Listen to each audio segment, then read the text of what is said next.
Hello friends, हमारे channel में आपका फिर से स्वागत है। और यह हमारा रेलवे जीएस जनरल साइंस में आपका स्वागत है। आप रेलवे के किसी भी एग्ज़ाम या फिर कोई भी एग्ज़ाम का तैयारी करते हैं जिसमें साइंस आपको पूछा ही जाता है, तो साइंस के प्रैक्टिस सेट क्लास में आपका स्वागत है। अगर आप हमारी चैनल पर पहली बार विजिट कर रहे हैं तो हमारा चैनल को सब्सक्राइब कर ज़्यादा से ज़्यादा शेयर करें ताकि इस प्रकार का कंटेंट और वीडियो आपको जल्द से जल्द मिल सके।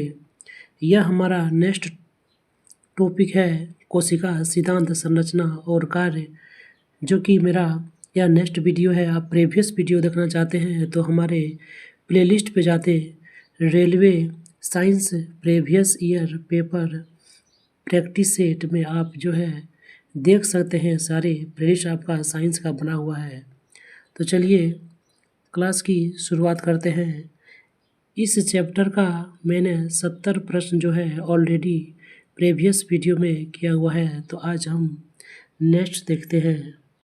क्वेश्चन नंबर 71, इसमें आपका दिया हुआ है कि निम्नलिखित कोशिकांगों में से किसे जो है कोशिका का आत्मघाती थैली सुसाइडल बैग कहा जाता है।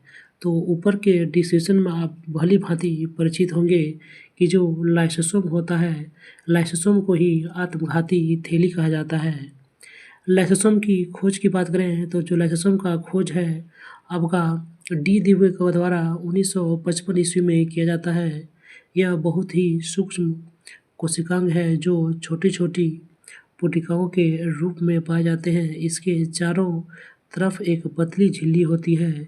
इसका आकार जो है आपका बहुत छोटा होता है और थैली जैसा यह होता है। इसमें ऐसे एंजाइम होते हैं जिसमें जीव द्रव को घुला देने या नष्ट करने की क्षमता होती है।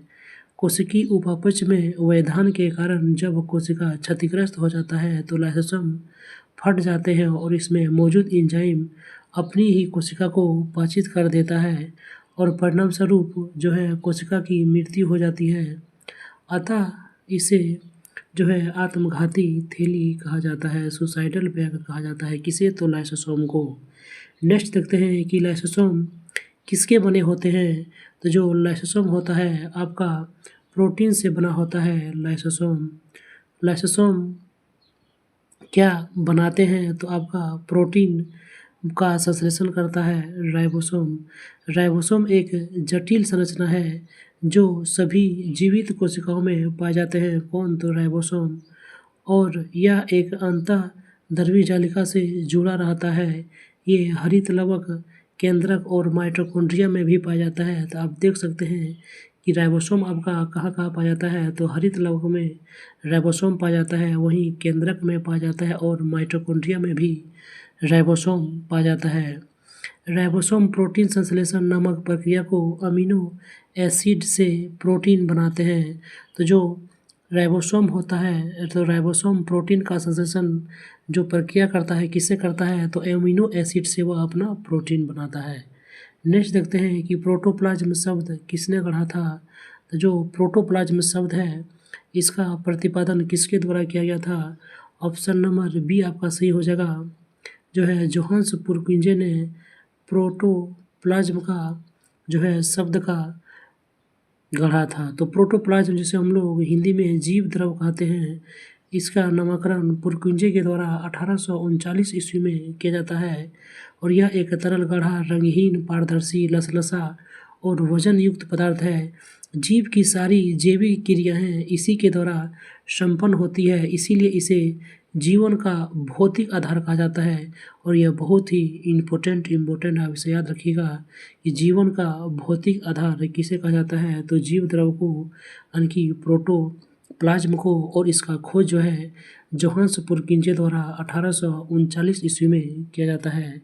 नेक्स्ट क्वेश्चन देखते हैं कि कौन सा अंग जो कोशिका की एक प्रकार की अवशिष्ट जो है निस्तारण प्रणाली है, वे किसी भी बाह्य सामग्री के साथ साथ खराब हो चुके कोशिकांगों को पचाकर कोशिका को साफ रखने में मदद करता है, तो वह इस कोशिका का कौन सा अंग है जो कि बाह्य सामग्री के रूप में और जो खराब हो चुके कोशिका है उसको पचाकर साफ रखता है, यानी कि हमारे कोशिका को साफ रखने का काम कौन सा कोशिकांग करता है। तो ऑप्शन जो बी ही है लाइसोसोम, जिसमें हाइड्रोलाइटिक एंजाइम पाए जाते हैं। यह जो है क्या कहता है, खराब हो चुके कोशिकाओं को पचाकर उसे साफ रखने का कार्य करता है। तो लाइसोसोम जो है एक कोशिका में एक प्रकार का अपशिष्ट जो है निस्तारण प्रणाली है। यह क्या है, तो अपशिष्ट पदार्थों का एक निस्तारण प्रणाली है। लाइसोसोम का मुख्य कार्य होता है पाचन करना होता है। यह मृत कोशिकाओं का निष्कासन करता है अथवा अपशिष्ट पदार्थों का निष्कासन करता है। लाइसोसोम यूकेरियोटिक जीवों में पाए जाते हैं। ये कोशिका को पचाकर कोशिका को साफ रखने में मदद करती है और साथ ही साथ कोशिकाओं को क्लांत भी करते हैं। आपका नेक्स्ट क्वेश्चन देखते हैं। क्वेश्चन नंबर आपका गया 75। इसमें है कि निम्नलिखित में से कौन सा आपका ऑर्गेनल जो है किसी भी बाह्य सामग्री को पचाकर कोशिका को साफ रखने में सहायता करता है और साथ ही कोशिकाओं को क्लांत भी करता है। तो इसका जो है ऊपर का क्वेश्चन और ये दोनों सेम ही है, तो इसका सही आंसर आपका लाइसोसोम हो जाएगा, ऑप्शन नंबर बी। और इसका डिस्क्रिप्शन आप ऊपर में देख चुके होंगे। नेक्स्ट क्वेश्चन देखते हैं। Question number 76। इसमें आपका दिया हुआ है कि निम्नलिखित में से कौन सा कथन आपका असत्य है कि पादप कोशिका में जंतु कोशिका की तुलना में छोटी वैक्यूल्स पाए जाते हैं। पादप कोशिका में तो इसमें जो है आपका असत्य की बात करें तो असत्य आपका ए नंबर ही है, क्योंकि जो पादप कोशिका होती है तो पादप कोशिका में जंतु कोशिका से बड़ी जो है वैक्यूल्स पाए जाते हैं। तो यह कथन जो आपका गलत हो गया। बाकी बात आपका सब क्वेश्चन जो है सही है कि पादप कोशिकाएं समानतः जंतु कोशिका से जो है बड़ी होती है, यह सही है।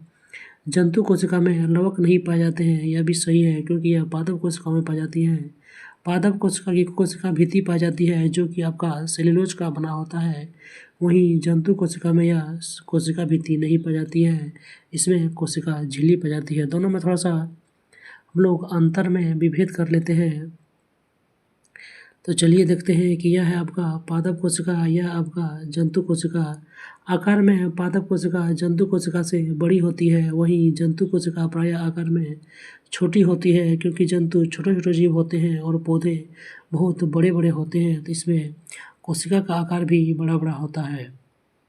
सेल्यूलोज जैसे प्लाज्मा झिल्ली से बनी कोशिका भित्ति यह इसमें उपस्थित रहती है, यानी कि सेल्यूलोज से बना हुआ कोशिका भित्ति इसमें रहता है, जबकि जंतुओं में कोशिका भित्ति नहीं पाई जाती है। नेक्स्ट देखते हैं कि पादप में एक राजधानी जो रिक्तिकाएँ होती है वह आपका बड़ी वैक्यूल्स होता है, वहीं जंतुओं में राजधानी और रिक्तिकाएँ जो आपका छोटी और अस्थायी होती है, जबकि इसमें अस्थायी होता है। लवक इसमें पाए जाते हैं, जबकि जंतु कोशिका में लवक नहीं पाए जाते हैं। नेक्स्ट क्वेश्चन देखते हैं आपका कि इनमें से कौन सा एक तरल पदार्थ आंत को अवशोषित जो है वसा को ग्रहण करता है और अतिरिक्त द्रव को अतिरिक्त कोशिकीय स्थान से वापस रक्त में ले आता है। तो कौन सा आपका कोशिकांग है, तो वह आपका है लसिका।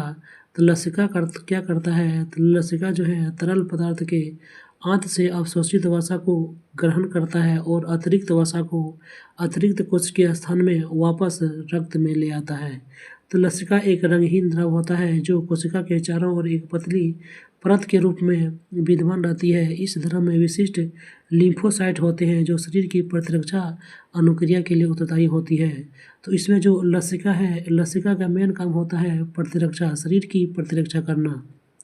लसिका पोषक पदार्थ हार्मोन का भी संवहन करता है। कौन, तो लसिका जो है पोषक पदार्थ और हार्मोन इस दोनों का भी संवहन भी करता है। यह आंत में लैक्टियल वसा को अवशोषित करता है और अतिरिक्त द्रव को अंतर कोशिकीय स्थान में से वापस रक्त में ले आता है। नेक्स्ट क्वेश्चन देखते हैं कि निम्नलिखित में से अर्धसूत्रण के लिए कौन सा कथन आपका सत्य है। अर्धसूत्रण के लिए कौन सा कथन जो है आपका इसमें से सत्य नहीं है, तो इसका सही आंसर आप देख लेते हैं। तो क्वेश्चन 78 की बात करें तो इसमें लिखा गया कि अर्धसूत्रण के लिए कौन सा कथन सत्य नहीं है। तो इसमें जो है ऑप्शन बी आपका सत्य नहीं है। इसमें दिया हुआ कि अर्धसूत्रण के परिणाम स्वरूप जो है परिणामी कोशों में गुणसूत्रों की संख्या दोगुनी हो जाती है, जो कि गलत है, क्योंकि अर्धसूत्रण में अर्धसूत्रण का ही अर्थ होता है आपका आधा। तो इसमें जो है परिणामी जो कोशों में गुणसूत्रों की संख्या कितना हो जाता है, तो आधा हो जाता है। आपका नेक्स्ट क्वेश्चन देखते हैं कि निम्नलिखित में से किस कोशिकांग को कोशिका का मास्टर कहा जाता है। तो कोशिका की मास्टर की बात करें जहाँ से पूरे कोशिका का नियंत्रण होता है, तो वह होता है आपका नाभिक। नाभिक जो है कोशिका का मास्टर कहा जाता है, क्योंकि नाभिक जो है कोशिका के DNA के ब्लूप्रिंट अवयव जानने में जो है सहायता रखता है। किसी कोशिका में मौजूद सबसे बड़ा कोशिकांग कौन सा होता है। तो किसी भी कोशिका में सबसे बड़ा जो कोशिकांग होता है आपका कौन सा होता है। तो जो सबसे बड़ा कोशिकांग है यह आपका नाभिक होता है। नाभिक जो है कोशिका में उपस्थित सबसे बड़ा कोशिकांग है। नाभिक ही कोशिका के क्रियाकलापों का नियंत्रण करता है। नेक्स्ट क्वेश्चन देखते हैं कि निम्नलिखित में से किस कोशिकांग को कोशिका का प्रोटीन कारखाना कहा जाता है। तो कोशिका में प्रोटीन का संश्लेषण आपका कौन करता है। तो प्रोटीन का संश्लेषण राइबोसोम करता है। तो राइबोसोम को प्रोटीन का कारखाना कहा जाता है। कहाँ पर, तो कोशिका में। राइबोसोम सजीव कोशिका के कोशिका द्रव में उपस्थित एक सूक्ष्म कण है। तो राइबोसोम आपका कहाँ उपस्थित होता है, तो कोशिका द्रव में उपस्थित होता है, और यह प्रोटीन का संश्लेषण में महत्वपूर्ण भूमिका निभाता है, इसीलिए इसे प्रोटीन फैक्ट्री भी कहा जाता है। नेक्स्ट आपका देखते हैं कि निम्नलिखित में से कौन सा कोशिकांग केवल पशु कोशिकाओं में ही पाया जाता है, जबकि पादप कोशिकाओं में नहीं पाए जाते हैं। तो वो आपका हो गया लाइसोसोम। लाइसोसोम जिसमें हाइड्रोलाइटिक एंजाइम होते हैं, यह केवल जंतु कोशिका में ही पाए जाते हैं। वहीं लाइसोसोम की खोज की बात करें तो लाइसोसोम की खोज जो है 1955 ईस्वी में डी दुबे के द्वारा इसका खोज किया गया था, और इसका प्रमुख कार्य है कि कोशिका में एंडोसाइटोसिस द्वारा लाए गए प्रोटीन एवं अन्य पदार्थों का पाचन करना। भोजन की कमी के समय लाइसोसोम साइटोप्लाज्म में स्थित प्रोटीन, लिपिड और कार्बोहाइड्रेट का पाचन करता है, और इसी कारण इसे आत्महत्या की थैली भी कहा जाता है। नेक्स्ट क्वेश्चन देखते हैं कि शरीर में लगी चोट की मरम्मत के लिए किस प्रकार के सेल डिवीजन की आवश्यकता होता है। तो जब शरीर में चोट लग जाती है तो उस घाव को भरने के लिए जो शरीर में समसूत्री विभाजन का जो है काम आता है, उसमें समसूत्री विभाजन का काम आता है। केवल समसूत्रण विभाजन सेल विभाजन की प्रक्रिया के द्वारा जो है यह जो है मरम्मत होता है चोट का, और इसे परोक्ष कोशिकीय विभाजन भी कहते हैं। कौन सा, तो इसे प्रत्यक्ष या परोक्ष कोशिकीय विभाजन भी कहते हैं। इस प्रकार के कोशिका विभाजन शरीर की कायिक कोशिकाओं में ही होती है। इस प्रकार के विभाजन में मातृ कोशिका विभाजित होकर दो समान यानी कि समसूत्री में क्या होता है, दो समान संतान की उत्पत्ति करता है। आपका नेक्स्ट क्वेश्चन देखते हैं कि एक पशु के शरीर की सबसे बड़ी जो कोशिका है निम्न में से कौन सा है। एक पशु की सबसे बड़ी कोशिका की बात करें तो यह आपका होता है न्यूरॉन की कोशिका। न्यूरॉन की कोशिका। जानवरों की सबसे बड़ी कोशिका की बात करें तो वह आपका आता है न्यूरॉन तंत्रिका। यह तंत्रिका में स्थित एक उत्तेजनीय कोशिका है। इस कोशिका का कार्य मस्तिष्क से सूचना का आदान प्रदान और विश्लेषण करना है।